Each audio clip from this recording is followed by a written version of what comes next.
Hey guys, welcome back to my YouTube channel. और ये है हमारे CSS के कोर्स की वीडियो नंबर 3। और आज की इस वीडियो के अंदर हम क्लासेस और आईडी के बारे में जानेंगे कि इनका क्या रोल होता है। यहाँ पर मैं विजुअल स्टूडियो में आ चुका हूँ। यहाँ पर मैं क्या करता हूँ, एमिट एब्रीविएशन से कोड जनरेट कर लेता हूँ और टाइटल डालूंगा यहाँ पर वीडियो नंबर 3। और यहाँ पर लाइव सर्वर को चालू कर लेता हूँ। लाइव सर्वर चालू हो चुका है। समझाने से पहले मैं क्या करूँगा, यहाँ पर पैराग्राफ क्रिएट करूँगा और पैराग्राफ के अंदर लोरम की हेल्प से कोई रैंडम टेक्स्ट मैंने जनरेट कर दिया, एक पैराग्राफ और इसके बाद तीसरा पैराग्राफ। यहाँ पर 3 पैराग्राफ्स हो चुके हैं। अब मैं क्या करूंगा कि इन 3 पैराग्राफ्स को आपको दिखाऊंगा। यहाँ पर ये 3 पैराग्राफ आ चुके हैं। इन तीनों पैराग्राफ्स को मैं क्लास दूंगा। क्लास नेम मैं रखूंगा रेड, और यहाँ पर भी मैं क्लास देता हूँ जो कि रेड होगी, और यहाँ पर भी क्लास दूंगा जो कि रेड होगी। ठीक है, यहाँ पर कोई भी आपको चेंजिंग होती हुई दिखाई नहीं देगी। अब मैं क्या करूंगा, इस क्लास के लिए CSS लिखूंगा। देखो, जब भी आपने क्लास के लिए CSS लिखनी है ना, तो आपने उस क्लास को CSS के अंदर टारगेट कैसे करना है, डॉट डालना है। पहले डॉट लगाओगे, फिर उसके बाद उस क्लास का नेम लिखोगे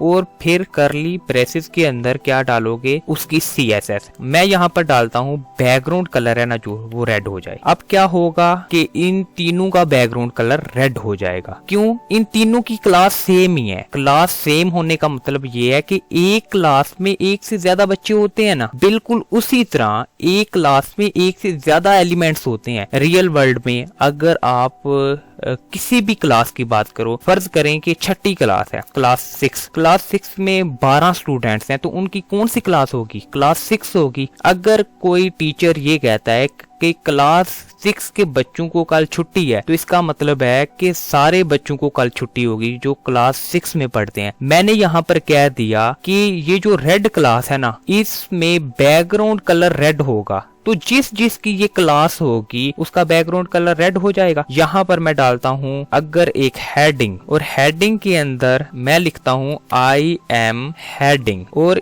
इसकी भी मैं क्लास अगर डालता हूँ क्लास रेड, तो इसका भी बैकग्राउंड क्या हो जाएगा, रेड हो जाएगा। और अगर मैं ये क्लास रिमूव कर देता हूँ यहाँ से, तो इसका बैकग्राउंड रेड खत्म हो जाएगा। उम्मीद करता हूँ कि आपको समझ आ चुकी है कि क्लासेस का क्या कंसेप्ट होता है। अब मैं क्या करूंगा, आईडीज के बारे में आपको बताऊंगा। अब मैं चाहता हूँ कि इसे भी मैं ना क्लास रेड दे देता हूँ। ये जो हेडिंग है आपको बेहतर समझ आएगी। मैं चाहता हूँ कि ये जो पैराग्राफ है ना, इस पैराग्राफ को मैं बैकग्राउंड येलो कर दूं। तो वो मैं कैसे करूंगा, यहाँ पर मैं आईडी दूंगा, और आईडी यहाँ पर क्या दूंगा कि यहाँ पर पैरा 2, कोई भी आप आईडी दे सकते हैं, जो भी आपको अच्छी लगे वो आप आईडी दे सकते हैं, लेकिन आईडी यूनिक होनी चाहिए। ये नहीं है कि इसकी आईडी पैरा 2 है, इसकी भी आईडी पैरा 2 है। एक क्लासेस में दो बच्चों का रोल नंबर सेम नहीं होता। इसी तरह आपकी वेबसाइट के अंदर 2 एलिमेंट्स की आईडी सेम नहीं होनी चाहिए।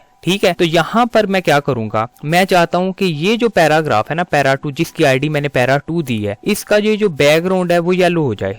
तो आपने कैसे CSS के अंदर आईडी को टारगेट करना है, पहले आपने हैश डालना है, फिर उसके बाद उस आईडी का नेम लिखना है, और फिर करली ब्रेसेस के अंदर उसका CSS कोड लिखना है। और यहाँ पर मैं क्या लिखूंगा कि बैकग्राउंड कलर है जो, वो येलो हो जाए। यहाँ पर बैकग्राउंड कलर येलो, तो आप देखेंगे कि इसका बैकग्राउंड कलर येलो हो गया। अगर आप चाहते हैं कि ये जो पैराग्राफ है ना, ठीक है, पहला पैराग्राफ, इसकी मैं आईडी देता हूँ P1, और P1 पैराग्राफ है जो, उसका जो बैकग्राउंड कलर है ना, वो क्या हो जाए, कोई भी रैंडम सा कलर हम चूज कर लेते हैं P1। यहाँ पर पहले हैशटैग मैंने लगाया, फिर उसके बाद आईडी का नंबर, आईडी का नेम लिखा, फिर उसके बाद यहाँ पर करली ब्रेसेस के अंदर उसका CSS का कोड लिखना है। तो CSS के अंदर मैं बैकग्राउंड कलर डालूंगा, एक्वा डाल देता हूँ।